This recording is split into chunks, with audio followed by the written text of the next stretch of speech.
et à tous pour cette nouvelle conférence sur médecine et médecins dans le roman du 19e. Alors, avec Balzac, on était dans la sacralisation de la figure du médecin. Avec la période romantique, on passait progressivement de la sacralisation à la banalisation du médecin comme personnage romanesque, donc capable d'une certaine façon d'occuper toutes les positions et toutes les fonctions au sein d'un roman. Donc là, on aborde une nouvelle phase dans la littérature du 19e siècle, où la figure du médecin va se trouver tiraillée entre différentes postures que les romanciers vont lui attribuer. Ironie avec Flaubert, ironie dévastatrice de Flaubert, d'un côté, le regard clinique du côté des Goncourt, et puis sur la fin de votre exemplier, je vous ai mis un petit florilège de romans sur la figure du médecin, que probablement, et je ne vous fais nullement injure, vous ne connaissez pas, parce que ce sont des romans pratiquement impossibles à trouver, autrement qu'en les téléchargeant sur Gallica ou d'autres lieux. Pour ceux ou celles d'entre vous qui ne savent pas à quoi occuper leur retraite, il y a une thèse à faire sur le médecin dans le roman du 19e siècle. Cette thèse n'existe pas. Vous avez déjà quelques éléments. Il suffit de poursuivre un peu la recherche. Une petite dizaine d'années et c'est bon. Bon. Alors, commençons par Flaubert. Alors pourquoi commencer par Flaubert ? Parce que Flaubert, avec Madame Bovary, va infliger à la figure du médecin un coup mortel. Et c'est dû à la perspective que Flaubert a sur la médecine, en particulier, et sur la science en général. Bon, vous savez que le père de Flaubert était chirurgien à l'Hôtel-Dieu de Rouen. Il avait comme prénom Achille Cléophas, magnifique Achille Cléophas Flaubert, et donc le jeune Flaubert a baigné dans une atmosphère médicale, et il a très très tôt pu compulser des ouvrages de médecin. Alors, je vous ai mis de larges extraits d'un article du dictionnaire Flaubert, de parution récente. J'ouvre une parenthèse, c'est la grande mode actuellement chez les universitaires que de faire des dictionnaires d'auteurs. C'est très tendance, c'est très souvent très bien fait, et on apprend énormément de choses. Sous le défaut, c'est que la plupart de ces dictionnaires sont publiés chez Champion et que ça coûte la bagatelle de 80 à 100 euros le volume. Ce que je trouve personnellement tout à fait scandaleux, mais enfin ça c'est un autre débat. Et comme vous le voyez, celui qui a écrit cet article, Noriyuki Sugaya, est un chercheur japonais. Ça vous montre l'universalité des recherches flaubertiennes. Parmi les meilleurs flaubertiens et balzaciens aujourd'hui, il y a les Japonais. Et je vous ai mis en gras dans cet article les points essentiels. Vous le lirez à loisir, hein, on va pas en faire la lecture. Mais bon, la première phrase, évidemment, ne porte pas à débat. Hein, les écrits de Flaubert donnent du corps médical une image franchement critique. Mais la deuxième phrase en gras vous explique pourquoi. Hein, c'est que Flaubert va utiliser le savoir médical de son époque d'une manière critique et ironique. Pourquoi ? Parce que pour Flaubert, l'ambition scientifique du 19e siècle relève de l'utopie comique et par conséquent doit être traitée par la littérature de manière ironique. Flaubert se met en retrait de l'ambition scientifique du 19e siècle, où il ne voit pas autre chose qu'une illusion que l'histoire s'empressera vite de déchirer. C'est sa position. Donc tout ce qui relève de la science va être, chez Flaubert, présenté de cette manière-là. Mais pour le présenter d'une manière critique et ironique, il faut très très bien la connaître. Et il y a chez Flaubert une connaissance encyclopédique des savoirs de son temps. J'ouvre une parenthèse, on sait très bien que lorsque Flaubert écrit ses romans, il se livre à une entreprise de documentation préalable qui est tout à fait considérable, qui n'aura d'équivalent un peu plus tard que chez Zola. Et cette entreprise de documentation flaubertienne le fait compulser énormément d'ouvrages. Il prend des notes, il rassemble, etc. Et il va transférer ce savoir dans l'écriture romanesque. Mais toujours, ou à peu près toujours, sur le mode ironique et critique. Et les lectures de Flaubert ne concernent pas que les ouvrages scientifiques de vulgarisation, ou parfois beaucoup plus pointus, ça concerne également toute la production littéraire du XIXe siècle. Je vous donne un petit exemple. C'est à propos de Madame Bovary, nous le savons par la correspondance, comme j'ai eu l'occasion de le dire à plusieurs reprises. Pour savoir comment travaille Flaubert, il faut lire la correspondance de Flaubert, qui est extraordinaire. Vous vous souvenez que Emma Bovary est toujours enthousiasmée par les lectures romantiques. Et Flaubert, dans une lettre, dit « J'ai bu des océans de Lamartine et je les ai repissés. » Voilà, je cite. Et donc la troisième phrase que j'ai mise en gras dans l'article, vous avez à la page 2, les efforts des sciences est en effet un des thèmes essentiels de ces œuvres romanesques, vision pessimiste, qui ne l'empêche pourtant pas de se référer constamment au savoir, dont il se plaît à souligner les insuffisances et la vanité. Donc il y a ce contraste tout à fait remarquable chez Flaubert entre l'accumulation préalable de savoir et cette position qui vise à disqualifier le savoir scientifique. Ça vous explique pourquoi le dernier roman qui restera inachevé, c'est Bouvard et Pécuchet, dans lequel les deux personnages se livrent à une entreprise de lecture encyclopédique de tous les domaines du savoir. Et à chaque fois, il conclut en disant « mais ils se contredisent tous, donc on ne peut rien en tirer, donc le savoir est inutile. » Donc, Madame Bovary. Alors, il n'est pas question évidemment de reprendre toute l'intrigue de Madame Bovary, mais de souligner une chose, c'est la présence dans Madame Bovary de plusieurs figures de médecins. La figure centrale, c'est Charles Bovary, qui n'est pas médecin stricto sensu, il est officier de santé, ce qui était un grade inférieur à celui de docteur en médecine, qui supposait un temps d'études moins long, mais les officiers de santé avaient tout à fait le droit d'exercer la médecine.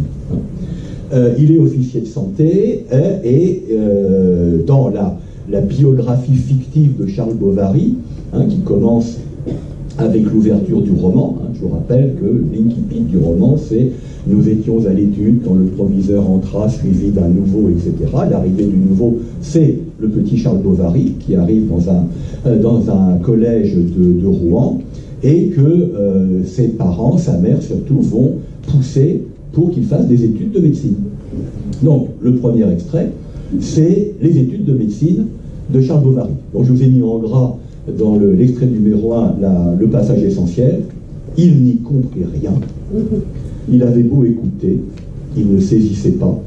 Il travaillait pourtant, il avait des cahiers reliés, il suivait tous les cours, il ne perdait pas une seule visite. Il accomplissait sa petite tâche quotidienne à la manière du cheval de manège qui tourne en place les yeux bandés, ignorant de la besogne qui broie. Donc, on pourrait dire familièrement, ça a l'air très mal parti pour les études de médecine.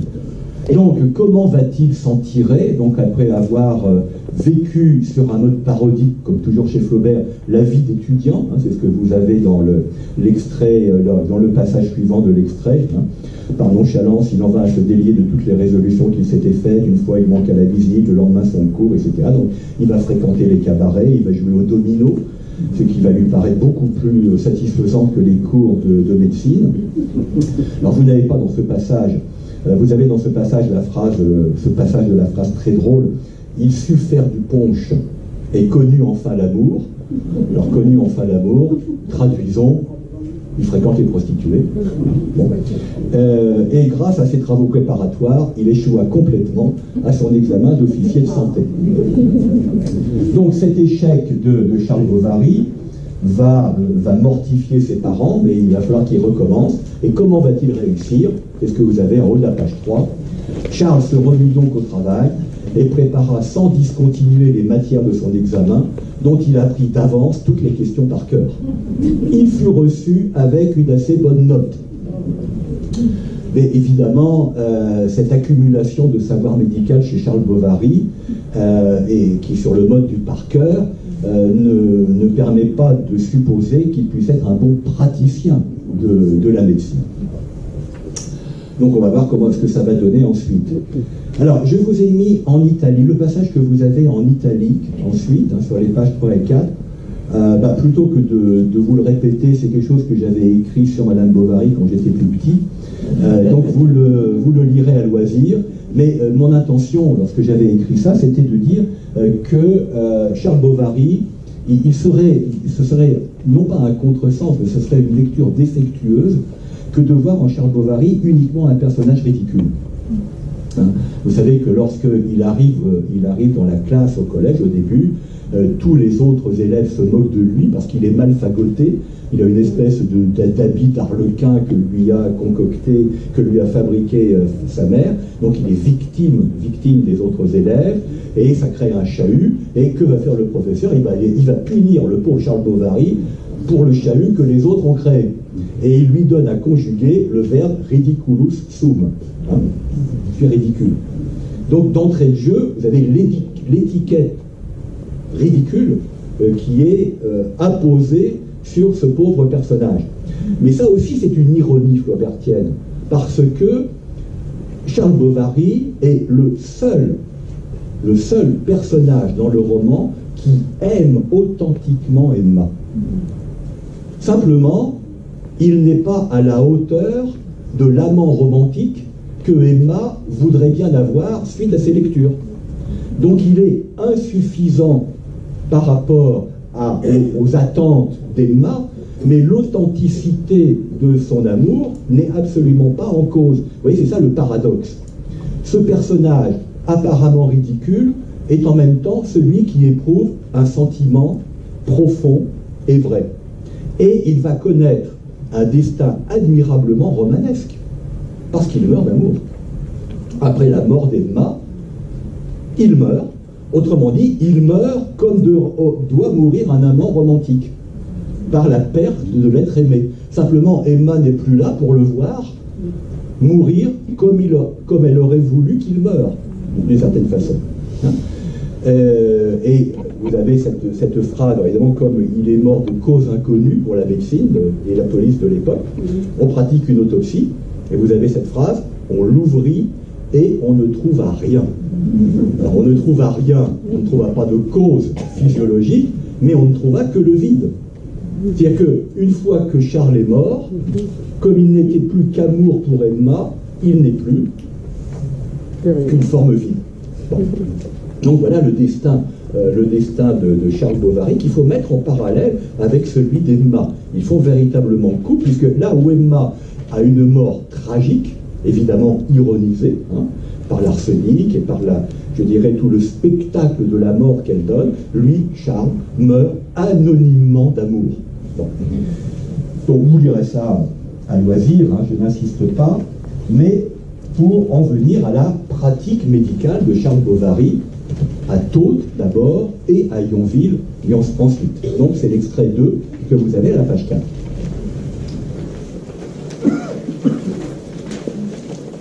Il se portait bien, il avait une bonne mine, ce qui donne toujours confiance, si le médecin n'a pas l'air malade. Sa réputation était établie tout à fait, les campagnards le chérissaient parce qu'il n'était pas fier, il caressait les enfants, n'entrait jamais au cabaret, et d'ailleurs inspirait de la confiance par sa moralité. Il réussissait particulièrement dans les catarrhes et maladies de poitrine. Craignant beaucoup de tuer son monde, Charles, en effet, n'ordonnait guère que des potions calmantes, de temps à autre de l'émétique, alors l'émétique c'est pour faire vomir, un bain de pied ou des sangsues. Ce n'est pas que la chirurgie lui fit peur. Il vous saignait les gens largement, comme des chevaux, et il avait pour l'extraction des dents une poigne d'enfer. Enfin, pour se tenir au courant, il prit un abonnement à la ruche médicale, journal nouveau dont il avait reçu le prospectus. Il en lisait un peu après son dîner, mais la chaleur de l'appartement, jointe à la digestion, faisait qu'au bout de 5 minutes, il s'endormait.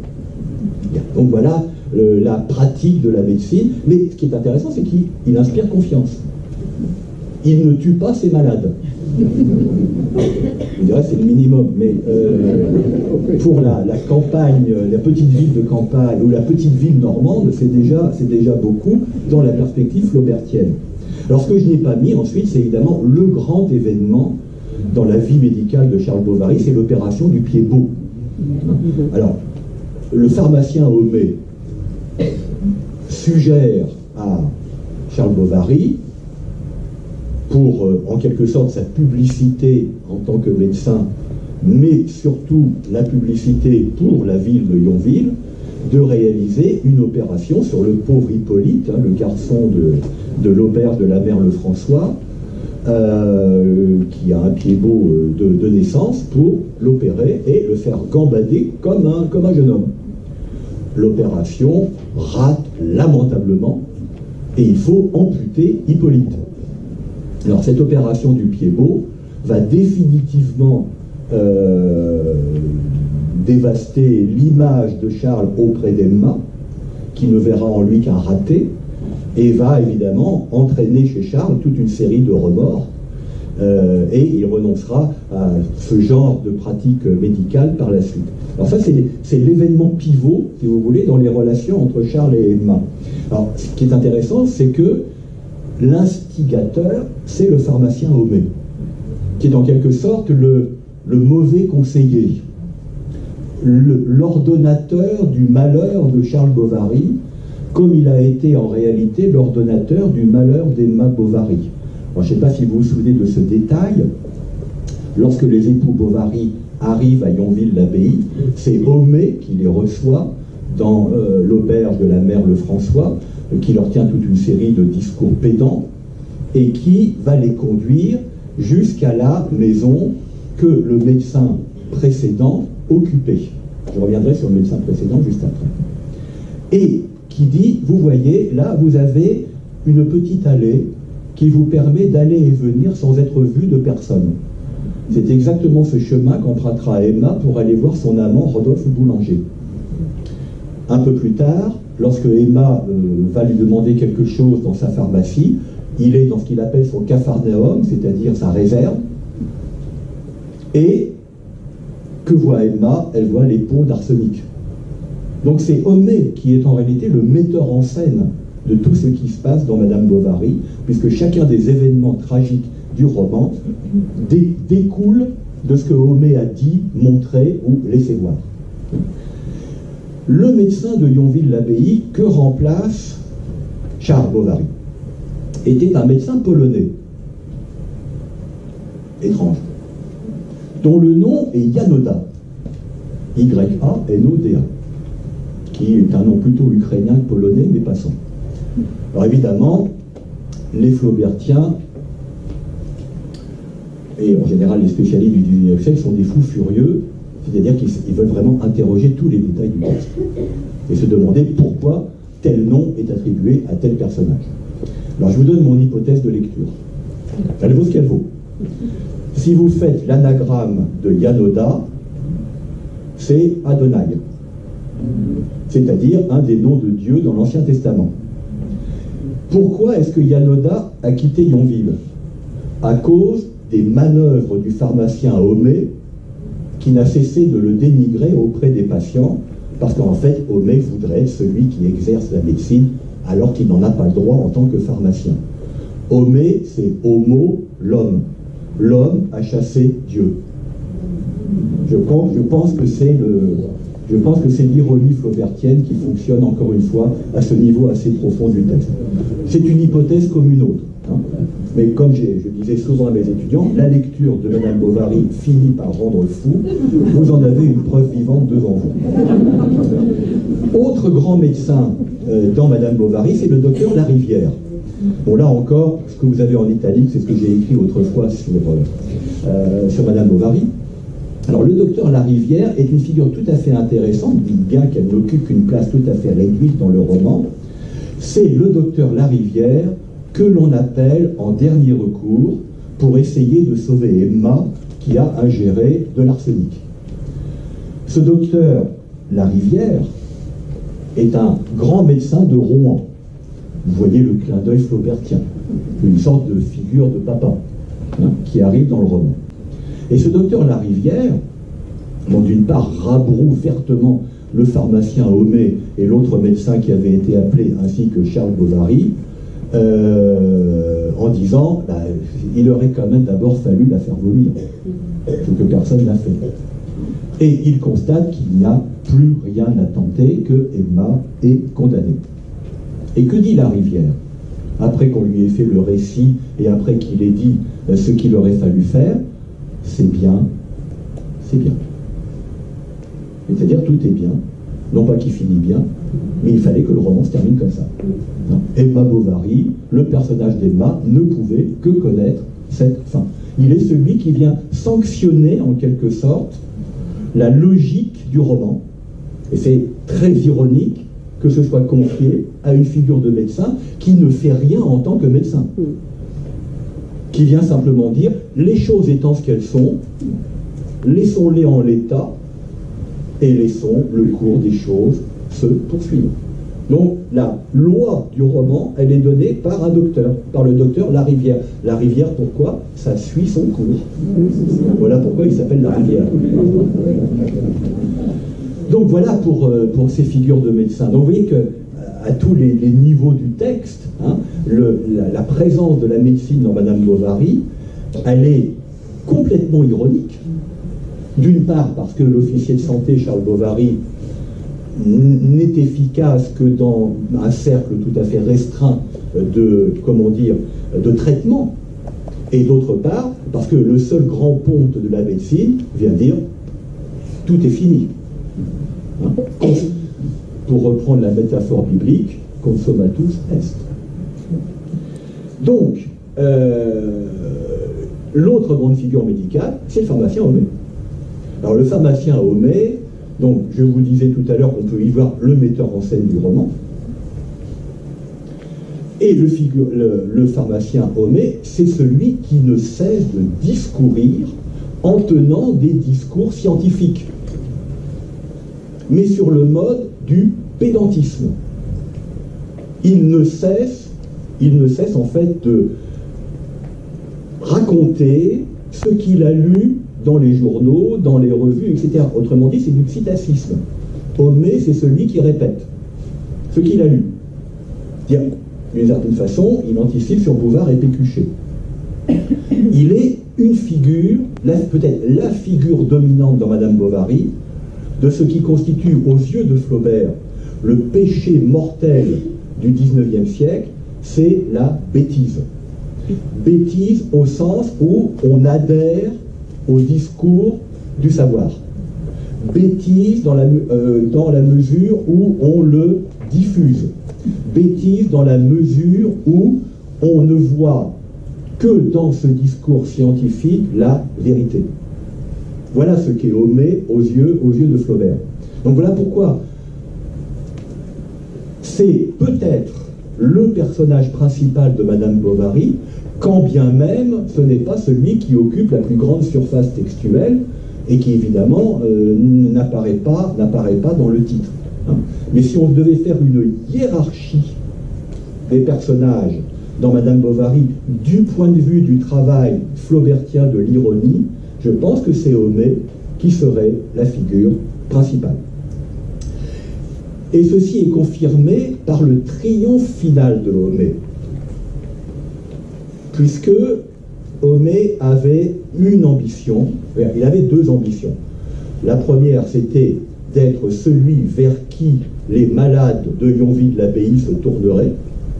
Il avait fait chasser Yann-Odam pour cela, et la disparition de Charles Bovary l'arrange bien. Et deuxième ambition, avoir la Légion d'honneur. Eh bien, à la fin de Madame Bovary, la dernière phrase, c'est « Il vient de recevoir la croix d'honneur ». Pourquoi est-ce que Flaubert n'écrit pas la Légion d'honneur, même si l'expression croix d'honneur est synonyme de Légion d'honneur? Parce qu'il faut revenir à la première phrase du roman. Nous étions à l'étude quand le proviseur entra. Vous entrez à l'école avec Madame Bovary, en lisant Madame Bovary. Et quelles étaient les récompenses que l'on donnait aux meilleurs élèves des lycées et collèges au XIXe siècle? On leur donnait des croix d'honneur. Donc Homais reçoit la croix d'honneur du XIXe siècle. Le champion de la bêtise, selon Flaubert, est décoré à la fin du roman. Ce simple détail vous montre quel est le jugement porté par Flaubert sur le XIXe siècle. Homais, c'est le XIXe siècle pour Flaubert. Scientiste, pédant, nous dirions familièrement la ramenant toujours, ne cessant de pérorer, abonné à l'écho des feuilletons, c'est-à-dire que sa nourriture principale, c'est le roman feuilleton,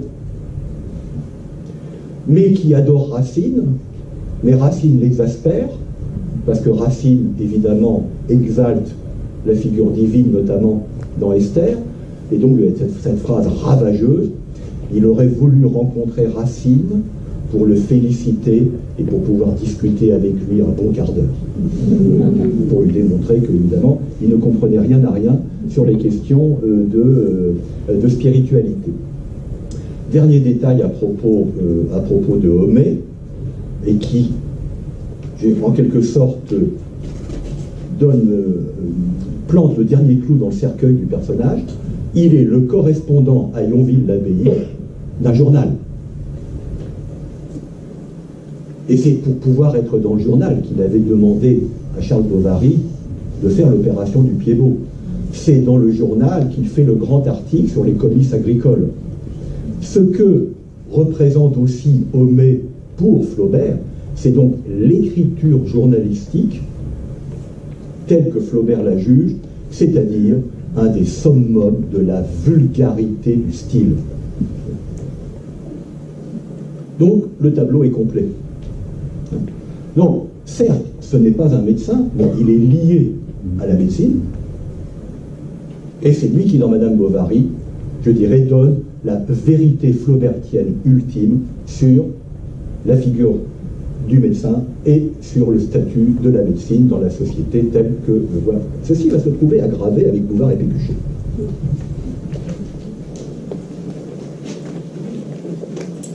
Puisque ce roman inachevé va entraîner les deux héros, comme je vous le disais, dans une suite de lectures encyclopédiques. Ils veulent tout savoir. De l'agronomie à la géologie, de l'histoire à la physique, de la médecine à la littérature, etc. Donc ils veulent embrasser la totalité du savoir dans leur lecture. Parmi ces lectures, des ouvrages de médecine. Mais voyez ce que ça leur provoque, page 5. D'une part, est-ce que la médecine est une science exacte? Les ressorts de la vie nous sont cachés. Les affections trop nombreuses, les remèdes problématiques. Et on ne découvre dans les auteurs aucune définition raisonnable de la santé, de la maladie, de la diathèse, ni même du pu. Donc à qui se fier? Plus on lit, moins on comprend. Mais le second effet, c'est que ça va les rendre malades. Cependant, toutes ces lectures avaient ébranlé leur cervelle.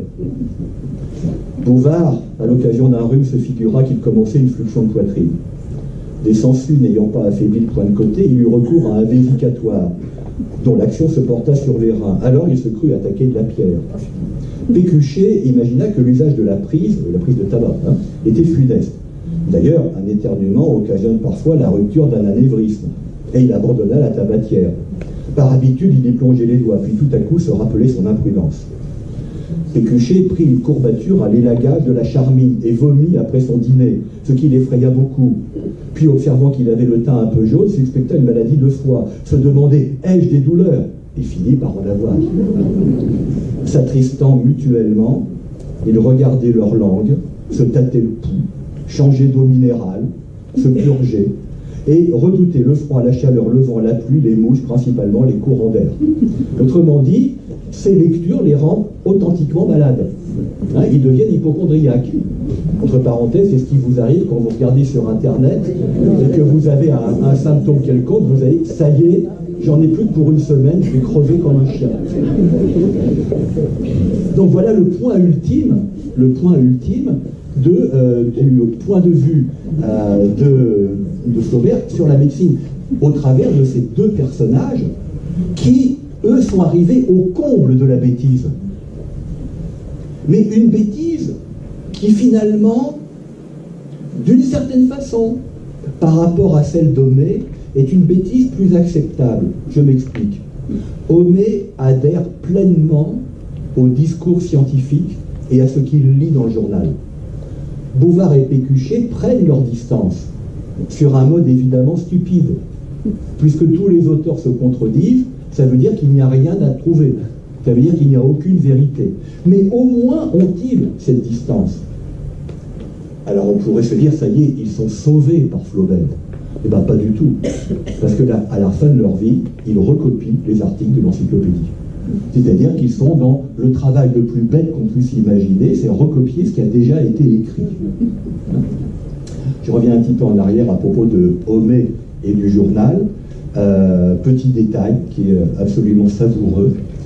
Lors d'une conversation avec les époux Bovary, il dit « Ah, voilà la question. That is the question. » Comme je lisais ce matin dans le journal. Et c'est là qu'on voit la culture du demi-habile. Il ne comprend pas que c'est une citation de Hamlet.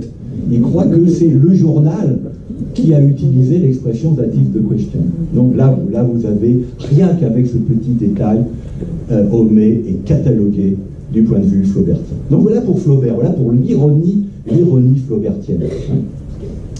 Le seul auteur, à ma connaissance, qui, bien plus tard que Flaubert, arrivera à énoncer une position aussi critique, mais en même temps, elle, sinistre, à l'égard de la médecine, ce sera Céline, dans Le Voyage au bout de la nuit.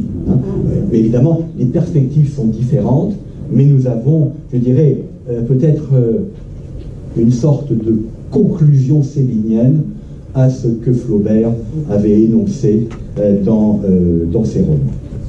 Alors passons maintenant au regard clinique. Remarquez que ce regard clinique, vous l'avez déjà chez Flaubert, bien entendu, en raison de ce que je vous disais. C'est la connaissance très précise que Flaubert a d'un certain nombre de maladies, de la pratique de la médecine, de l'art du diagnostic, etc. Vous en avez un magnifique exemple, c'est dans la description extrêmement minutieuse de l'agonie d'Emma Bovary lors de son empoisonnement.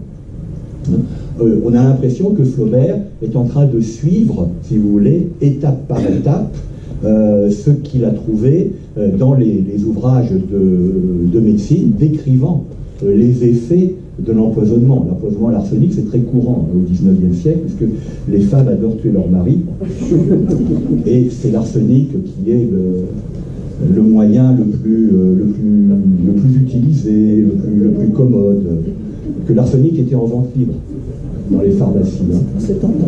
Parce que c'était la Morora. Ah oui, vous disiez que vous alliez acheter de la Morora, et en fait, c'était la mort au mari. Et donc, cette description est tout à fait remarquable, mais elle est évidemment aussi ironique. Bon, je vous dis pourquoi. Parce que, à un stade de l'évolution de l'empoisonnement par l'arsenic, la personne empoisonnée vomit abondamment. et peut vomir un liquide noir ou noirâtre. C'est ce qui arrive à Emma Bovary. Et bien entendu, chez Flaubert, ce liquide noir évoque l'encre de tous les romans dont elle s'est empoisonnée intellectuellement au cours de son existence, qui l'a amenée à vouloir l'impossible, ce qu'on appelle le bovarisme. Donc, ce détail clinique est véridique, mais il a une valeur ironique. Tout dans Madame Bovary, le moindre mot, le moindre détail, le moindre événement est ironique. Les Goncourt. Alors pourquoi les Goncourt? Parce que les Goncourt, eux, affirment qu'ils écrivent au nom de la vérité. C'est je dirais, le slogan des Goncourt par excellence. C'est pour ça que je vous ai mis un extrait de la préface de Germigny Lacerteux, qui n'est pas le premier roman des Goncourt, mais qui est le premier roman par lequel ils deviennent célèbres. Et donc, voilà ce qu'ils disent. Hein. Le public aime les romans faux, ce roman est un roman vrai. Il aime les livres qui font semblant d'aller dans le monde, ce livre vient de la rue. Il aime les petites œuvres polissonnes, les mémoires de filles, les confessions d'alcôve, les saletés érotiques, le scandale qui se retrouve dans une image aux devantures des libraires. Ce qu'il va lire est sévère et pur. Qu'il ne s'attende point à la photographie décolletée du plaisir, l'étude qui suit est la clinique de l'amour. Donc voilà le manifeste des Goncourt. Hein. Cette préface de Germigny Lacerteux fait partie des nombreuses préfaces de romans au XIXe siècle qui sont autant de manifestes romanesques, hein, où l'auteur dit voilà ce que le roman doit faire. Hein. Ça commence avec Balzac et ça va jusqu'à Zola. Alors je vous ai mis le résumé de Germigny Lacerteux. Alors ce qu'il faut bien comprendre, c'est que Germigny Lacerteux est effectivement une figure de femme prolétaire, hein, dont le destin est absolument tragique. Et cette Germigny Lacerteux va être une grande amoureuse. Donc en réalité, elle relève d'un des diagnostics favoris du XIXe siècle à propos des femmes, c'est une hystérique. Et elle va finir par sombrer dans l'alcool, comme Gervaise plus tard, hein, chez Zola, hein, dans l'Assommoir, et la perversion des sens. Alors, alcoolisme et perversion des sens, vous retrouvez les principes fondateurs des Rougon-Macquart plus tard. Hein, c'est pas étonnant que Zola dira que les Goncourt sont des précurseurs. Hein, il y a une filiation directe des romans des Goncourt au naturalisme zolien. Zola fera d'eux des naturalistes avant l'heure, ce qu'ils ne sont pas. Sur le plan stylistique, sur le plan de la conception de l'écriture, absolument pas. Mais Zola les revendique comme tels. Hein.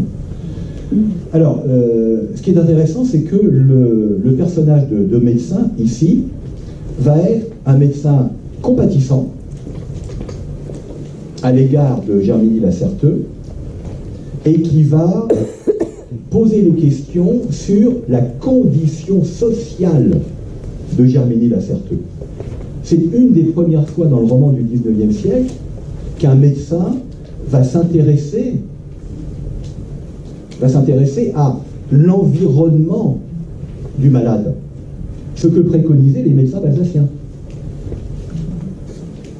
Et cet environnement, mais c'est d'abord, qu'en est-il de son hérédité, qu'en est-il de ses conditions de vie, où habite-t-elle, quel est le type de travail qu'elle fait, etc., pour pouvoir affiner le diagnostic. Et vous voyez ce qu'il dit dans l'extrait 1, c'est prodigieux, dit-il à Mademoiselle, qui est la patronne de Germigny, quand il fut redescendu, elle a eu une pleurésie et ne s'est pas alitée un moment. C'est donc une fille de fer. Ah, l'énergie des femmes. Quel âge a-t-elle? 41 ans. 41 ans? Oh, c'est impossible. Vous êtes sûr? Elle en paraît 50. Et la demoiselle de dire, ah, pour paraître, elle paraît tout. Qu'est-ce que vous voulez? Jamais de santé, toujours être malade, des chagrins, des misères, et puis un caractère à se tourmenter toujours. 41 ans. C'est étonnant, répéta le médecin. Il reprit après une seconde de réflexion. Y a-t-il eu dans sa famille, à votre connaissance, des affections de poitrine? A-t-elle eu des parents qui soient morts? Elle a perdu une sœur d'une pleurésie, mais elle était plus âgée. Elle avait 48 ans, je crois. Le médecin était devenu sérieux. Enfin, La poitrine se dégage, dit-il d'un ton rassurant, mais il est de toute nécessité qu'elle se repose. Et puis, envoyez-la moi une fois par semaine, qu'elle vienne me voir, qu'elle prenne pour cela un beau temps, un jour de soleil. Bien, donc vous voyez la compassion du médecin qui veut vraiment soigner Germinie. Germinie est une domestique. Mais il veut la soigner comme n'importe quel autre patient. Et regardez l'extrait 2. Je la ferai entrer à la Riboisière dans le service d'un médecin qui est mon ami. Je la recommanderai à un interne qui me doit beaucoup. Elle aurait une très bonne sœur dans la salle où je la ferai mettre. Au besoin, elle aurait une chambre pour une domestique dans un hôpital parisien du 19e siècle. Mais je suis sûr qu'elle préférerait être dans une salle commune. C'est un parti nécessaire à prendre, voyez-vous, mademoiselle. Elle ne peut pas rester dans cette chambre là-haut. Vous savez ce que sont ces horribles chambres de domestiques. Je trouve même que les commissions de salubrité devraient bien là-dessus forcer les propriétaires à l'humanité. C'est indigne, le froid va venir, il n'y a pas de cheminée, avec la tabatière et le toit, ce sera une glacière. Voilà les recommandations du médecin. Alors mettons ça en rapport avec l'ambition des Goncourt d'écrire un roman vrai. Ici, vous avez la vérité de la condition de la domestique. Comme on l'aura un peu plus tard chez Flaubert avec Un cœur simple, par exemple. Mais cette vérité de la condition du domestique, par qui est-elle énoncée? Elle est énoncée par le médecin. Donc vous retrouvez une des ambitions que Balzac avait mises en place avec ses médecins de la comédie humaine, le médecin qui a un regard sur la société. Le médecin qui situe la maladie dans un environnement familial, social, historique. La maladie n'est pas isolée, elle est la résultante de toute une série de déterminations. Ce que vous dit exactement le médecin ici. Il y a peut-être une hérédité à la source, mais les conditions de vie ne peuvent que déclencher la maladie chez Germinie la Certeux. Donc, la vérité des Goncourt, pour le coup, est une vérité sociale. Et l'autre vérité qui va venir contrebalancer celle-là, ça va être effectivement que Germinie n'est pas atteinte que de pleurésie, elle est atteinte d'hystérie. Ce qui va la conduire au drame amoureux. Ce qui la fera sombrer dans l'alcool. Mais ça, je ne vous l'ai pas mis parce que ce n'est pas le médecin qui intervient à ce moment-là.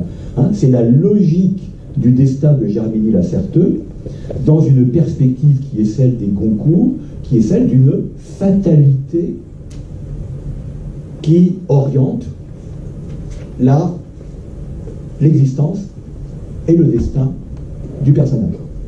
Mais je voulais insister ici sur cette intervention du médecin. Vous ne le retrouverez plus dans la suite de Germinie la Certeux, il n'est présent qu'à ce moment-là. Autre roman dans lequel un médecin va jouer un rôle important, c'est Madame Gervaisais, dont je vous ai mis le résumé. Madame Gervaisais, qui au départ est une femme instruite, d'un esprit bien équilibré, c'est pour dire si elle est exceptionnelle. Ah bon, ça réagit quand même un peu. Je m'aperçois que mes provocations marchent de moins en moins bien. Alors, ou bien vous vous êtes habitué, ou bien vous vous dites, bon, c'est même plus la peine. Donc, elle se rend à Rome avec son fils et elle se convertit au catholicisme après la guérison quasi miraculeuse de l'enfant. Et elle va tomber dans ce qui est pour les Goncourt une sorte de maladie qui est la dévotion mystique. Elle se livre tout entière à un prêtre, le père Sibylla, qui va entreprendre de la détacher de toute affection humaine et va la conduire à une sorte de folie religieuse. Madame Gervaisais a l'équivalent de l'hystérie de Germinie la Certeux, mais dans le domaine religieux. Et son frère survient et veut la décider à reprendre son rang dans le monde. Elle ne demande que le temps de recevoir la bénédiction du pape. Et au moment même où le pape apparaît, elle tombe morte. Voilà le destin de Madame Gervaisais. Mais ce qui m'intéresse ici, c'est la manière dont les médecins vont la prendre en charge. lors de sa maladie romaine. Alors vous voyez, je l'ai mis un passage un petit peu long. Alors le premier, c'est le docteur Monterone. Ne voyez plus que le docteur Monterone. Je vous passe les précédents, il n'occupe qu'une place tout à fait réduite dans le roman. Il montait comme auparavant, et après 2 ou 3 paroles de politesse banale, c'était chaque fois le même dialogue. « Montrez-moi donc votre mouchoir de la nuit. »« Mais pourquoi donc, docteur ? » ?»« Pourquoi ? Vous n'avez pas craché un peu de sang ? » ?»« Non, tenez. »« Oui, un peu, un tout petit peu. »« Oh, presque rien. » Il allait prendre son chapeau. « Nous vous saignerons demain. » Tout à fait recommandé quand on crache du sang. Le lendemain, la saignée faite, sans l'échange d'un mot, il disparaissait 1 mois, 6 semaines. Mais il y avait dans ces visites brusques une sorte d'intérêt impérieux qui ne laissait pas Madame Gervaisais le courage de rompre grossièrement avec lui. Elle aurait voulu avoir un prétexte, une occasion pour le renvoyer tout à fait et se fâcher avec lui. Elle ne lui cachait pas l'espèce d'irritation avec laquelle elle subissait l'autorité de sa science. Mais le docteur avait une patience insupportable, et d'elle il acceptait tout, moitié par pitié pour sa malade, moitié aussi pour le plaisir de faire enrager le père Johnson. Voilà pour le docteur Monterone. Et vous allez en avoir un autre, pire, qui est le docteur Pacifico Scaffaroni, Illustrissimo Dottore Romano. Extrait numéro 2. Assez bon botaniste, assez heureux guérisseur des fièvres locales, mais âne batté et buté pour tout le reste. Ce dont il s'excusait naïvement en rejetant son ignorance sur la difficulté d'apprendre l'anatomie à Rome, où l'on ne délivre pour les études médicales que des morceaux de femmes au lieu de cadavres entiers. Ces malheurs d'allopathe l'avaient fait pour le moment homéopathe. En même temps, du libéralisme particulier à sa classe, il était passé à un zèle pratiquant qui lui avait valu la protection et la clientèle de quelques religieux d'ordre pauvre. Le père Sibylla, en l'indiquant à Madame Gervaisais, le lui avait donné comme étant le médecin de son Excellence le prince Maximilien. Seulement Madame Gervaisais ignorait que le prince, à l'imitation de tous les princes romains, se faisait soigner par un médecin étranger, et que le soi-disant docteur n'était attaché qu'à la santé des chevaux et des domestiques de la casa, payé 6 écus par mois et logé au comble du Palazzino, cette annexe des illustres maisons italiennes à l'ombre du grand palais des maîtres. Alors donc, ce médecin incapable, comment va-t-il affirmer ou prétendre soigner Madame Gervaisais? Deuxième passage en gras. L'homme au grand bouton hocha la tête, prononça que la saignée ne valait rien pour la malade, cela dit, il n'a pas tort, qu'elle n'en serait que plus affaiblie, tout à fait juste, et qu'il prenait, lui, docteur Pacifico Scaffaroni, l'engagement de la guérir avec des poudres de sa composition, des poudres fameuses, des poudres que, des poudres qui. Cependant, devant ce médecin, à voir la figure du personnage, sa misère funèbre et mortuaire, le caricatural sinistre de toute sa personne, à entendre le débris charlatanesque de ce marchand d'orviétans et de panacées merveilleux, un frisson de peur traversa de son froid Madame Gervaisais. Un moment, elle eut l'idée de le renvoyer immédiatement et de faire demander le docteur Monterone.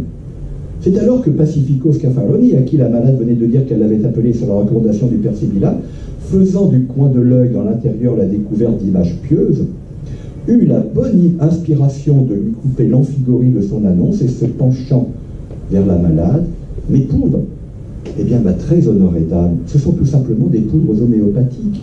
Vous voyez qu'il n'y a point tant à vous effrayer, d'innocentes poudres homéopathiques, et d'après le dosage des plus célèbres maîtres de Paris et de Londres, dont je suis le plus humble des élèves. » Là, et son ton prit une certaine componction, insinuant « J'y mêle, il dit cela en baissant religieusement la voix et les yeux, de la pâte des martyrs. Oui, de la pâte des saints martyrs, dont vous avez dû entendre parler, et dont vous ne pouvez ignorer les effets miraculeux sur nombre de malades, même désespérés. Donc, vous voyez que ce docteur est l'exacte antithèse du docteur de Germier la Certeux. Mais vous voyez que vous n'êtes pas du tout dans l'ironie flaubertienne ici. Vous êtes dans un portrait-charge qui vise le charlatan, et vous êtes aussi dans une critique générale de Rome. et de la religion catholique. Les frères Goncourt ne sont pas des catholiques invétérés. Parce qu'ils voient dans la religion en général, et dans la religion catholique en particulier, une forme à la fois d'oppression singulièrement des femmes. C'est pour cela qu'ils inventent le personnage de Madame Gervaisais, pour montrer l'emprise de la religion sur les femmes, ce qui est tout à fait conforme à tout un discours du XIXe siècle en disant l'Église tient les femmes par les prêtres. Vous trouvez ça en particulier chez Michelet et chez d'autres, hein, et disant que politiquement et idéologiquement, les réactionnaires utilisent l'Église pour contrôler les femmes, lesquelles ainsi vont pouvoir essayer d'influencer leur mari pour qu'ils votent bien. Donc voilà le parcours, hein, qui est imaginé. Donc vous avez cet aspect-là chez les Goncourt. Et vous en avez un autre, c'est que pour eux, la religion, outre qu'elle serait une forme d'oppression, est une forme de charlatanisme, au même titre que la médecine de ce médecin. Hein, la perspective des Goncourt, qui eux sont non pas plus proches de la science que Flaubert, mais qui sont eux dans une perspective qui est celle d'un progrès par rapport à la religion. Donc, Madame Gervaisais est un roman qui est profondément anti-catholique. Et vous en avez ici une boîte. Mais, comme les Goncourt ne sont pas des dogmatiques, ils vont écrire un roman qui va idéaliser une figure de bonne sœur. C'est le troisième roman que je vous ai émis, qui est Sœur Philomène, un peu moins connu, hein, que Germénie Lacerteux. Alors pardonnez-moi pour la reproduction du texte, ça fait partie de ces textes qu'on ne peut pas télécharger en mode texte. On ne peut les télécharger que sur mode image, sur Gallica, ce qui veut dire que c'est pas du tout facile à lire. Donc je suis allé le chercher ailleurs et j'ai fait ce qu'on appelle une capture d'écran. Et donc c'est pour ça que vous avez ce format-là que je n'ai pas pu modifier. Après la capture d'écran, on ne peut plus intervenir dessus, ce qui vous explique un, la typographie différente, et deux, l'espace que vous avez, le blanc que vous avez à la page suivante. Alors,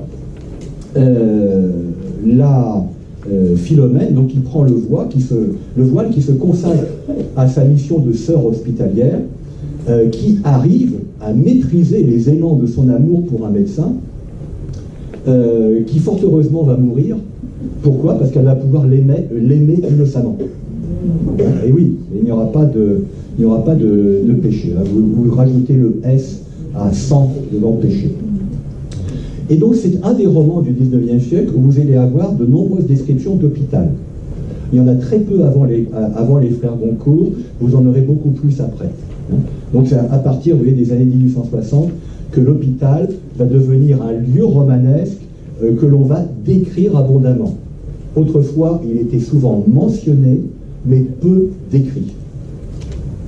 Donc, là, j'ai mis le passage dans lequel vous avez la visite du chirurgien, hein, le grand rituel de la visite du chirurgien qui vient voir les malades, les opérer, etc. Hein, ce qui se pratique toujours. Hein, grand moment de l'existence du patient à l'hôpital.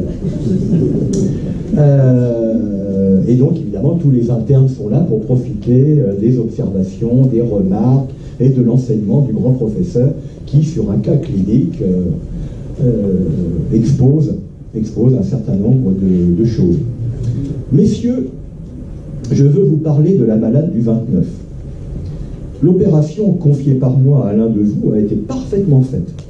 Je n'aurais pas mieux fait que M. Barnier. Vous venez de voir cette pauvre femme. Vous avez remarqué le soin que j'ai mis à l'ausculter. J'ai voulu que M. Barnier répétât l'auscultation et vous l'avez entendu, nous avons trouvé tous les organes dans leur état normal. Il n'y a chez l'opéré ni érésipèle, ni phlegmon, ni symptômes de péritonite, de pleurésie, de péricardite ou de lésion abdominale. Il n'y a rien qui doive effrayer. Et cependant, je vous le dirai, je suis rempli de crainte. Il faut bien le reconnaître, messieurs, quoi qu'il nous en coûte, poursuivit le chirurgien avec tristesse.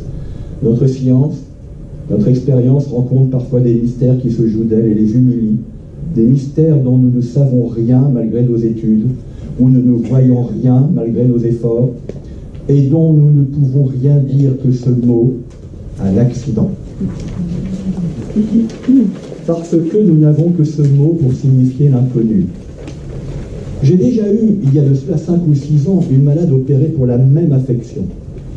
Le lendemain de l'opération, je la trouvais tourmentée, anxieuse, agitée, brûlante, toujours remuante. Au reste, pas plus de désordre intérieur que dans la malade d'aujourd'hui.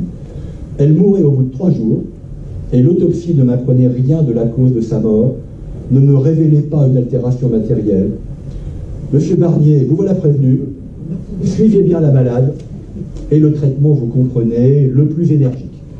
Donc, ce discours du chirurgien est tout à fait intéressant, parce que, eh bien, il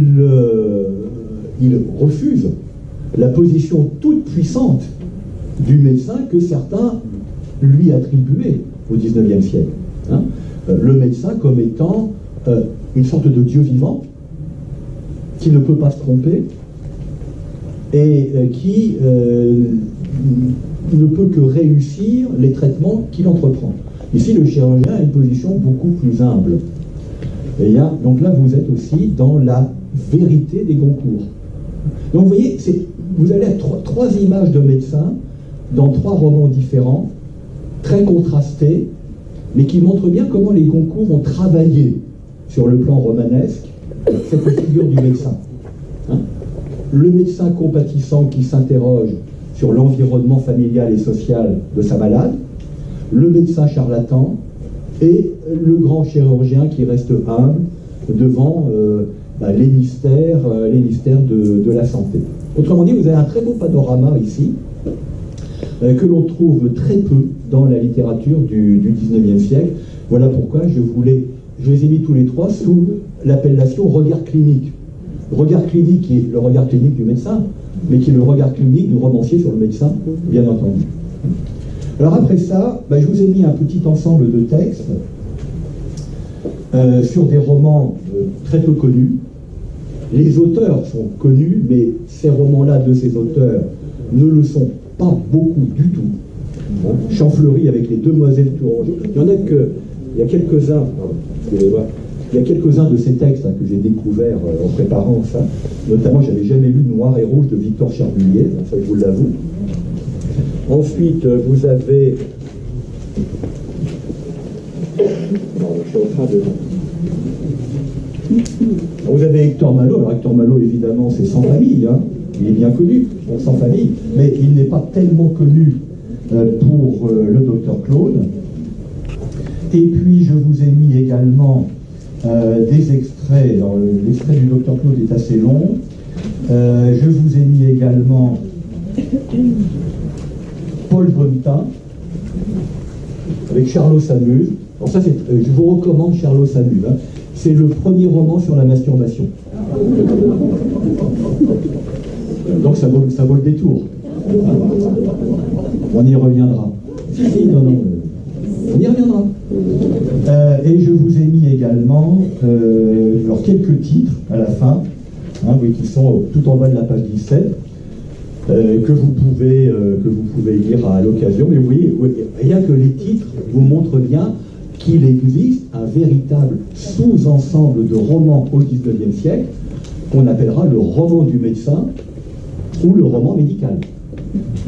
Ça devient vraiment une source d'inspiration très fréquente dans la seconde moitié et tout particulièrement dans le dernier tiers du XIXe siècle. Alors bon, que Gabriel Béal, Roger Dombre, Jean-Louis Dubu de la Forest, Herman Lapointe et Philippe Louvet ne soient pas très connus, je vous le conseille. Ernest Feydeau, c'est un nom que vous connaissez, mais avec un autre prénom, et là c'est le papa. Ernest Feydeau, c'est le père de Georges. Et Ernest Feydeau est très célèbre comme romancier à l'époque. Et il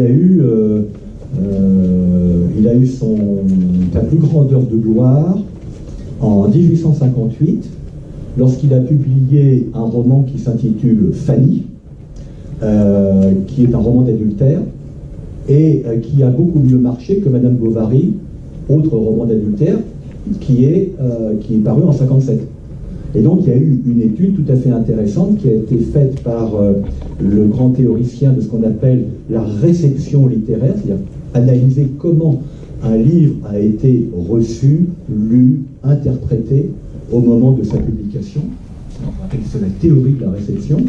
Et donc c'est un Allemand qui a mis ça au point, c'est Hans Robert Gauss, J-A-U-S, qui a fait toute une étude de comparaison entre la réception de Madame Bovary et la réception de Fanny, en posant la question comment se fait-il que Fanny ait eu autant de succès alors que sur le plan littéraire, comparé à Madame Bovary, on ne boxe pas dans la même catégorie. Et il a défini à cette occasion, et à l'occasion d'autres études, ce qu'il a appelé l'horizon d'attente. C'est-à-dire, qu'est-ce que le lectorat, à un moment donné, attend des livres? Qu'est-ce qu'il recherche particulièrement dans les romans? Eh bien, Fanny correspondait beaucoup mieux à l'horizon d'attente du lectorat de 1857-58 que Madame Bovary.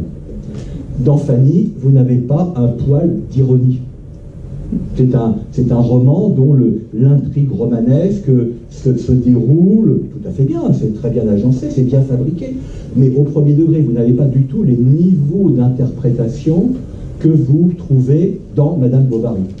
Et donc, le public de l'époque adhère plus facilement à un roman comme Fanny qu'à un roman comme Madame Bovary, dans lequel il sent ou il pressent qu'il y a quand même beaucoup d'anguilles sous beaucoup de roches, que vous ne trouvez pas dans Fanny. Je ferme la parenthèse, c'était pour vous rappeler qui a été Ernest Feydeau. Alors, sur ces romans-là, écoutez, je vais peut-être insister à la demande générale sur le roman qui parle de la masturbation, qui est Charlot s'amuse, parce que donc alors, le personnage est atteint d'une manie masturbatoire qui est très explicitement évoquée dans le texte et qui évidemment veut se faire soigner parce que à la longue c'est épuisant. Et comme on disait autrefois, ça rend sourd. Donc, il se fait d'abord soigner par des médecins militaires, et puis par son ami, le docteur Joly, qui va le conduire à la Salpêtrière, où là, alors là, c'est effet de réel, il va assister à une séance du docteur Charcot. Vous savez que le docteur Charcot faisait ses expériences sur l'hystérie à la Salpêtrière. Alors, mais, donc, le premier extrait, c'est les problèmes physiologiques que connaît le héros à force de se livrer à la masturbation. Il ne bougeait plus de la caserne et s'éreintait davantage chaque jour, je n'insiste pas. Bientôt il tomba malade, et donc, qu'est-ce qui lui arrive? Un spasme cardio-pulmonaire le jetait continuellement dans des crises de palpitation, et sa respiration haletante et précipitée l'angoissait au moindre mouvement. Les phénomènes névropathiques qu'il avait déjà constatés à Saint-Dié se reproduisaient, mais moins diffus et se localisant sur son cerveau. Ils s'accélérèrent tant qu'un matin, il ne put se lever. Cette faiblesse ne lui arracha qu'un pâle sourire. S'il pouvait enfin crever, pensait-il.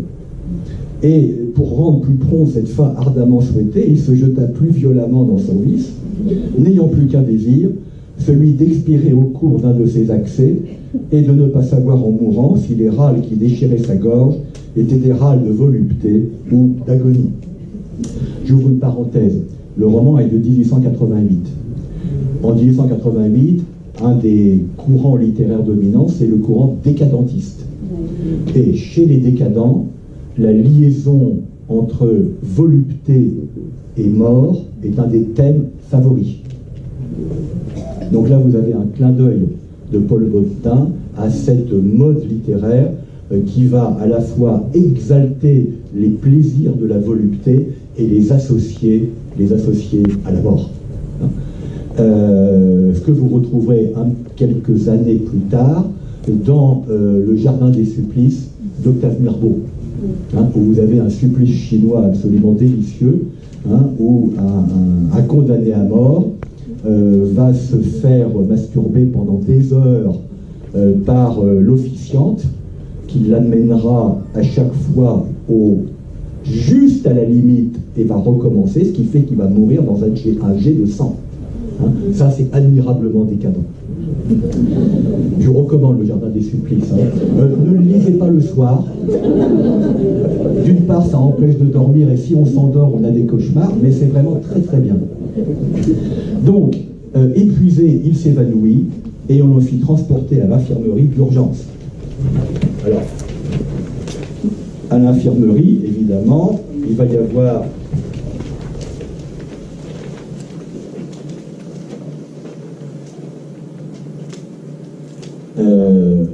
les commentaires des médecins sur lesquels je vous passe, mais si on va quand même en prendre un. Donc le personnage de Charlot, qui se trouve donc dans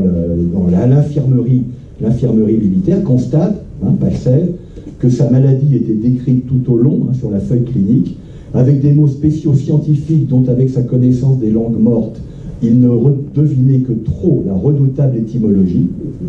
Voilà pourquoi un peu trop de latin et de grec, ça peut hélas amener à des troubles. Une honte l'empoignant, il cacha sa tête dans les draps.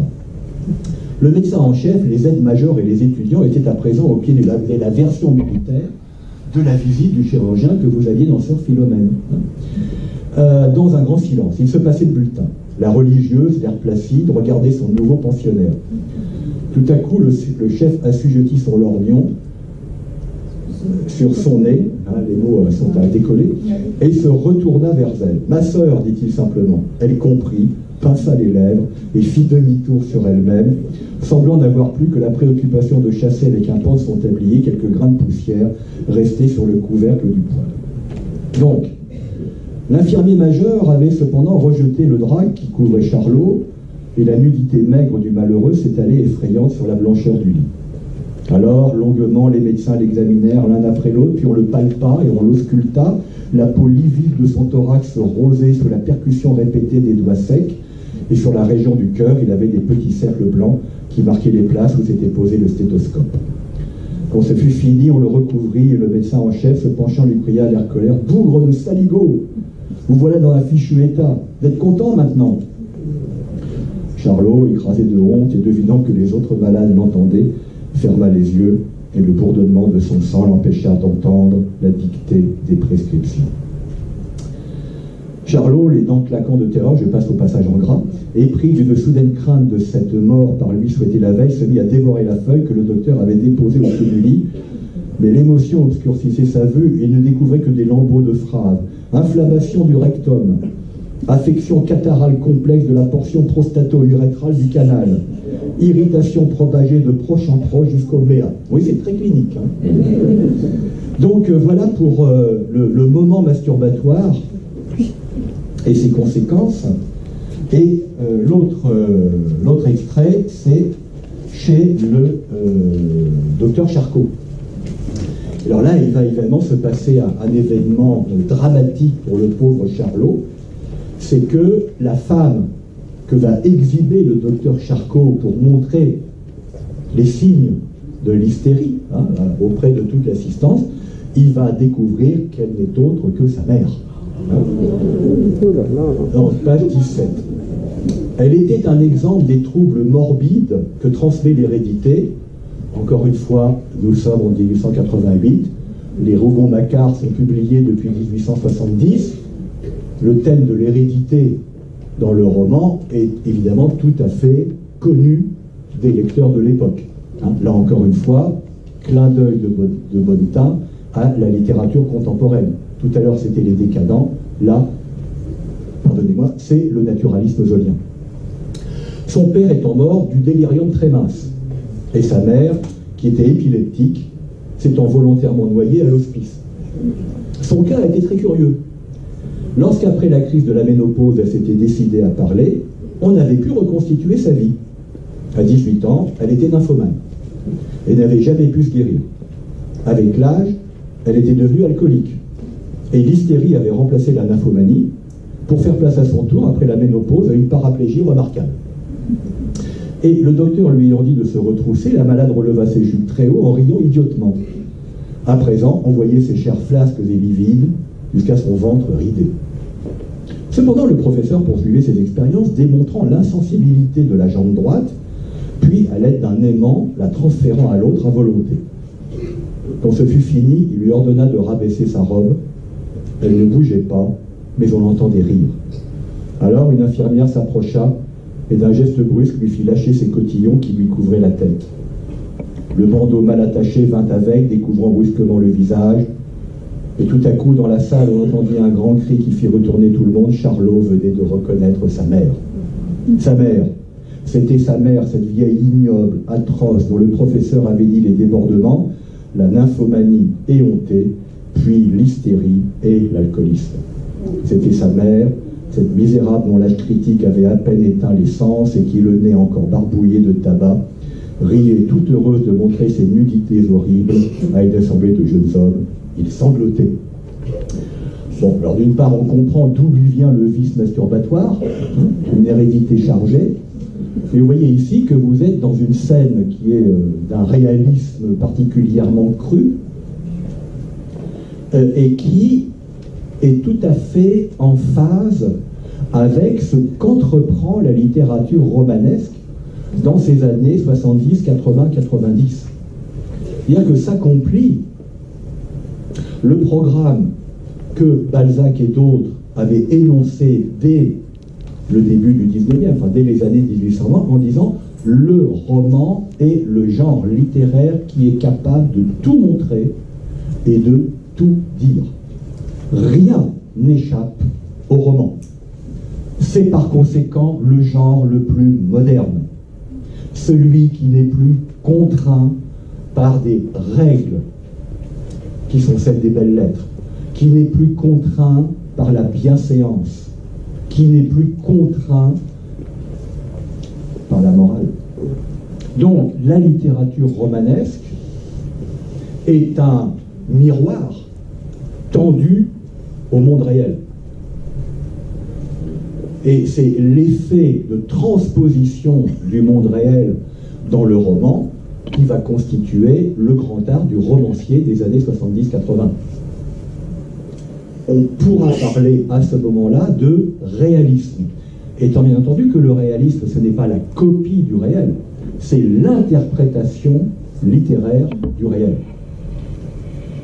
Et quel est le lieu le plus idéal pour montrer la réalité de la condition humaine que l'hôpital? Puisque dans l'hôpital, la chair est à nu. L'individu est en quelque sorte montré et il devient monstrueux. C'est que l'étymologie de monstre, c'est montrer. Cette monstruosité moderne, c'est la médecine qui la prend en charge. C'est le médecin qui la décrit, qui l'interprète, qui la soigne. C'est l'hôpital qui est son environnement. En d'autres termes, l'hôpital, c'est la société en condensé. L'hôpital, c'est la vérité de la société. Il y a un autre lieu d'enfermement qui sera présenté comme étant aussi un lieu de la vérité sociale. C'est la prison. De la prison à l'hôpital, il y a plus que des similitudes pour les romanciers du 19e siècle. Donc vous voyez, outre le côté un peu comique et provocateur du roman de Paul Baudetin, vous voyez ce à quoi on aboutit. Alors, autre texte sur lequel j'ai un petit peu de temps pour vous en donner quelques éléments, je vais peut-être privilégier à la fois le début de l'extrait du roman de Champfleury, Les Demoiselles Tourangeau, page 10.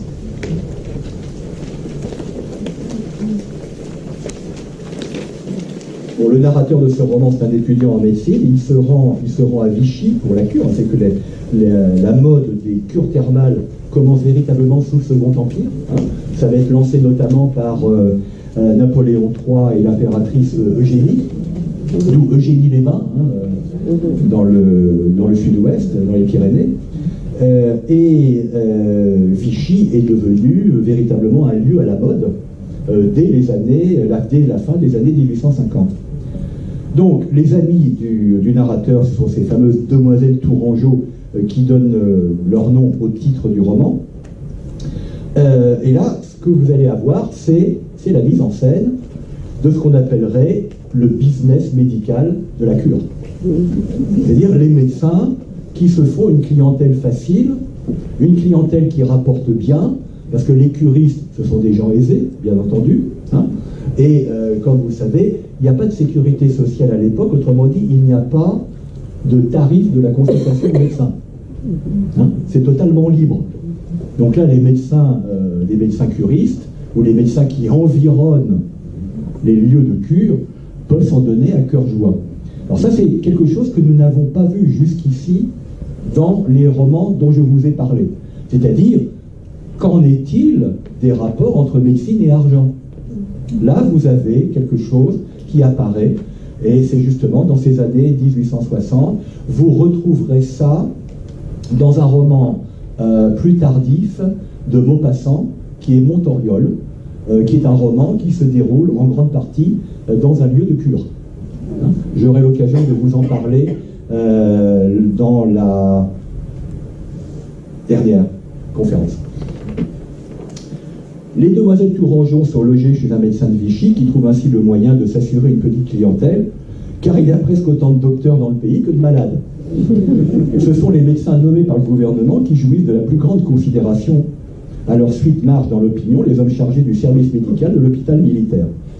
Quelques spécialistes, ceux surtout qui prétendent guérir la goutte, viennent à Vichy autant par passe-temps que pour soigner leurs riches clients.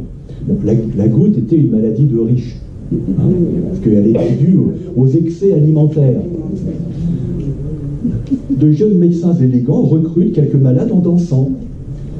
Comment ne pas se laisser traiter par d'aimables docteurs qui tiennent le haut bout à la table de l'hôtel Montaret, content des histoires piquantes, organisent des parties de campagne, accompagnent des femmes à cheval, jouent au besoin au whist avec les grands-parents et sont remplis de qualités si précieuses dans une ville d'eau. Donc, médecine mondaine, médecine du grand monde, dans ce lieu de cure à Vichy. Donc là, vous avez un nouvel éclairage qui est apporté de manière assez drôle, mais en même temps assez piquante, par Champfleury. Petite parenthèse sur Champfleury, c'est un des deux théoriciens du réalisme en littérature dans les années 1850, avec Duranty. Hein, ils ont théorisé ce qu'ils appellent le réalisme, mais prenez bien garde à ne pas confondre ce réalisme-là avec celui que j'évoquais tout à l'heure à propos du tableau clinique. Ce que Champfleury et Duranty appellent le réalisme, c'est de traiter par le roman l'existence quotidienne des petites gens. C'est-à-dire ceux qui, jusqu'alors, n'avaient de présence que sous forme de figurants dans les romans. Donc c'est une promotion romanesque d'une catégorie sociale, mais vous voyez que ça ne veut pas dire peinture de réaliste de la société. C'est une sorte d'éclairage nouveau sur des secteurs de la société. Le deuxième élément pour eux, c'est que cette écriture romanesque de la vie quotidienne des petites gens doit se faire avec une écriture qui soit non pas plate, mais qui soit sans après, sans fioriture. Ce qui les oppose radicalement au Goncourt. Les Goncourt, eux, définissant le style artiste. Le style artiste, c'est une syntaxe particulièrement recherchée, des mots rares, etc. Autrement dit, faire contraster les tableaux sociaux pris en charge par le roman, par exemple dans Germigny la Certeux, avec les prestiges de l'écriture artiste. C'est pour cela qu'on ne peut pas les rattacher à un naturalisme comme le fait Zola. Quoique Zola, lui aussi, est une écriture poétique, notamment dans ses descriptions. Donc, vous voyez que la notion de réalisme est une des plus difficiles à manier au XIXe siècle. Parce que selon ceux qui utilisent le terme, selon le contexte, selon l'époque, selon, je dirais, le programme littéraire mis en avant, le terme de réalisme veut dire des choses extrêmement différentes. Donc, voilà pourquoi je voulais vous rappeler ça à propos de Champfleury. Autre roman sur lequel je peux insister un peu, vous lirez tout le reste à loisir. Je vous ai fait une très très longue citation du docteur Claude d'Hector Malot, mais c'est parce que je voulais insister plus particulièrement sur ce que le docteur Claude va dire à un de ses amis qui est malade.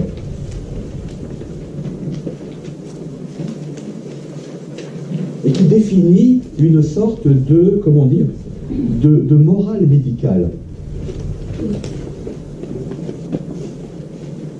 Le docteur Claude va recommander à son patient qui se tourmente beaucoup à cause de sa fortune qui est guignée par tout le monde dans la petite ville, hein, pour profiter d'un héritage qu'on annonce considérable.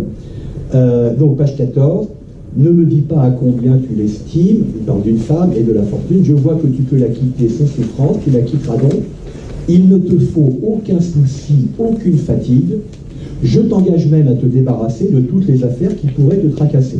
Comme on dit, le traitement médical ne sera pas médicamenteux, il sera le renoncement. Le renoncement à tout ce qui peut causer des soucis. Hein, il faut être détaché. On pourrait dire zen. Mais, comme il dit, cela ne tue pas. À l'opposé peut-être d'un traitement médicamenteux qui, lui, pourrait tuer. Le meilleur de tous les remèdes est assurément l'espérance. Le Rondel, donc le nom de ce personnage, se trouve à mieux, et sa confiance en Claude, le médecin, s'établit si solidement qu'il se crut sauvé. Et que dit le médecin, bas de la page 14 ? C'est mon métier d'inspirer confiance. Donc, cela établit la loi de la relation patient-médecin. C'est une relation de confiance. Et la confiance est thérapeutique. Voilà ce que vous dit le roman. Ce qui est assez nouveau dans la littérature du XIXe siècle. C'est différent de la foi en la médecine. La foi en la médecine, c'est la foi en une science. Les capacités, les possibilités de la science médicale. Là, vous êtes dans une relation d'individu à individu. Le médecin, finalement, n'est pas sur ce plan différent du prêtre, dans une relation de personne à personne. Simplement, cette confiance vient de la manière dont le médecin a su manifester la compréhension qu'il avait des préoccupations du malade, qui ici n'ont rien de pathologique. Il s'inquiète pour sa fortune, il s'inquiète à cause de la femme qu'il aime, etc., etc. Mais ce que le médecin lui dit, c'est « ce n'est qu'en renonçant à tout cela que vous pourrez guérir. Vos affections médicales ne sont que le produit de vos trop grandes affections sentimentales et matérielles. » Donc, cette confiance va se trouver précisée. La mission du médecin, la fonction du médecin va se trouver précisée. Page 15, c'est ce que vous avez au-dessus du roman de Paul Bonnetin. Tout sacrifier pour prolonger la vie et adoucir la mort, c'est là le devoir du médecin comme je le comprends. Prolonger la vie, très bien, adoucir la mort. C'est-à-dire exactement ce que doit faire le prêtre. Le prêtre qui, par l'extrême onction, tente de vous faciliter le passage dans l'au-delà. Eh bien ici, le médecin a cette fonction de, comment dire, de thanatologue averti. Alors évidemment, le docteur Claude va se faire sérieusement reprocher par la petite société qui souhaitait avoir bénéficié du testament de Lerondelle. Rares furent les gens qui n'accusèrent pas le docteur Claude d'avoir fait perdre 140 000 francs aux pauvres, et même somme à la fabrique, puisqu'il est mort sans faire de testament. Donc là, vous retombez dans une intrigue romanesque plus sordide, en quelque sorte. Mais je voulais insister sur ce docteur Claude, qui, donc, sous la plume d'Hector Malot, qui, comme vous savez, est le grand romancier de la famille, avec Sans famille, puis En famille. Hector Malot, qui est un des grands romanciers du peuple en littérature au XIXe siècle, dans un roman peu connu comme celui-ci, vous propose une image du médecin qui, par certains côtés, est remarquablement moderne. Comme nous avions des images assez modernes avec la tournée du chirurgien dans Sœur Philomène, et comme je dirais pas le professeur Charcot, mais le médecin expérimentateur. Tout cela se retrouve sous la plume des romanciers. Bien, voilà pour ce rapide parcours. Vous avez beaucoup de textes à lire, je vous engage à les lire, mais j'ai fait exprès de vous mettre une masse plus importante. Il y en aura encore plus la prochaine fois. Donc, je vous donne rendez-vous sur la médecine et le médecin au 1er février, l'année prochaine, où là, j'évoquerai, alors ça sera encore plus drôle que la masturbation, parce qu'il y aura une grande place accordée à la syphilis. C'est les maladies fin de siècle. Ah non, la syphilis en littérature, c'est extraordinaire. J'ai des textes assez croquignolesques à vous faire lire. Mais avant cela, donc, comme le disait Cathy Pesti tout à l'heure, le 11 janvier, je fais un hors-série sur les trois contes de Flaubert, c'est-à-dire Un cœur simple, La légende de Saint-Julien l'Hospitalier et Hérodias. Ça sera ici, le 11 janvier à 15h. Si vous avez des questions, je peux essayer d'y répondre.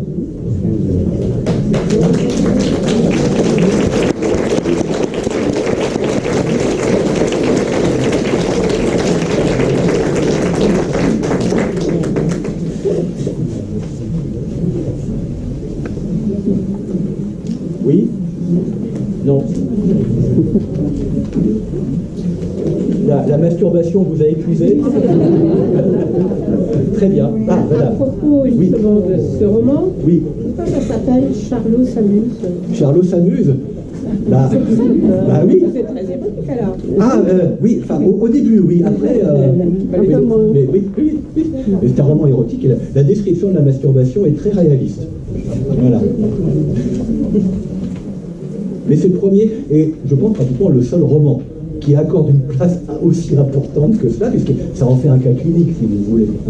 Mais ça, c'est assez remarquable. Mais ça va plus loin que ça, comme j'ai essayé de vous le montrer. Bon, ça, c'est un roman très facile à trouver, pour ceux que ça intéresse. D'autres questions? Oui, madame? Ah non, ça sera la dernière séance. La dernière séance, je vais aller globalement de Zola à Céline au mois de mars. La séance du 1er février, ça va être autour de la littérature décadente, justement. Celle qui accorde beaucoup de place. Bon, j'irai jusqu'à Léon Daudet, qui est le fils d'Alphonse, qui a écrit un roman qui s'appelle L'Hérédo syphilitique, parce que Léon Daudet était médecin et il croyait à la théorie de la transmission héréditaire de la syphilis. Et donc il a écrit un roman là-dessus, qui s'appelle L'Hérédo. C'est le dernier grand roman sur la syphilis dans la littérature. Il a été publié au début du XXe siècle. Donc j'irai jusque-là. Et après, je reviens un petit peu en arrière chronologiquement pour aller de Zola, et prolonger chronologiquement jusqu'à Céline. Je me suis dit, bon, c'est d'accord, j'ai dit le roman au XIXe siècle, mais je ne peux pas ne pas parler de Céline si je parle du médecin. D'autres questions? Oui? Est-ce qu'il y avait des romans qui parlaient des goûteux, de la médecine par les plantes? Alors, au XIXe siècle, je n'en connais pas. Ce qui ne veut pas dire qu'il n'y en ait pas, hein. Je suis loin d'avoir tout lu, hein. Mais je n'en connais pas.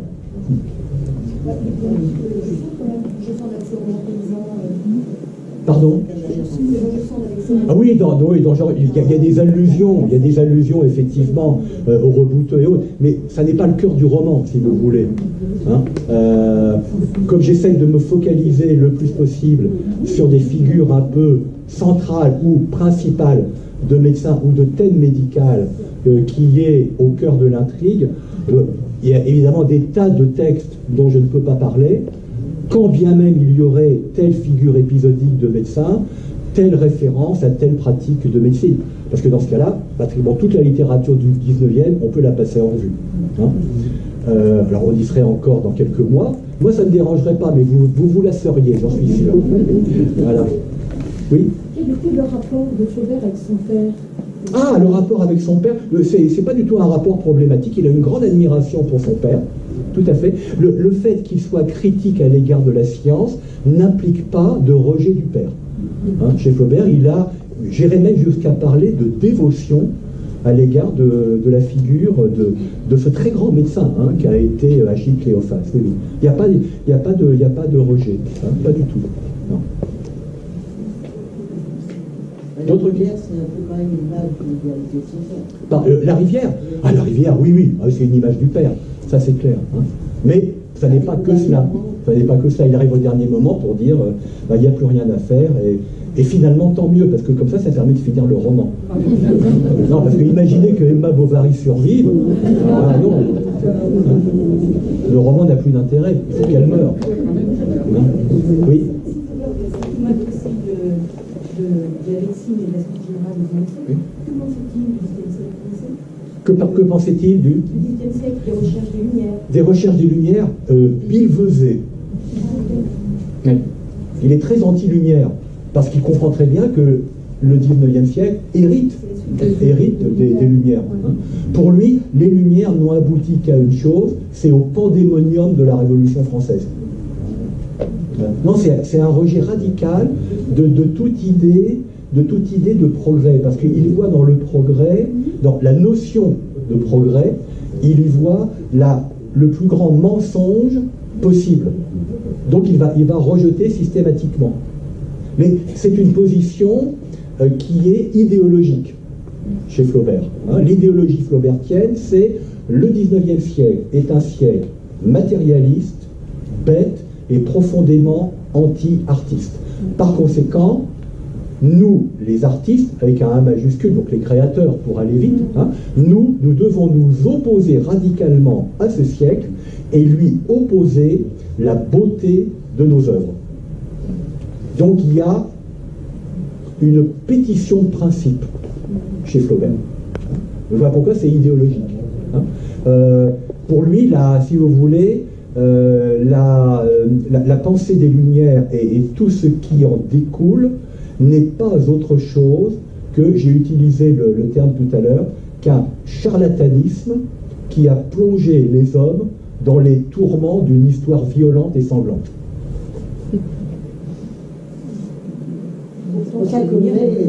Oui, je ne dis pas qu'il a raison, hein, je dis que c'est sa position. D'autres questions? Non? Eh bien, il me reste à vous souhaiter d'excellentes fêtes et à vous dire à l'année prochaine.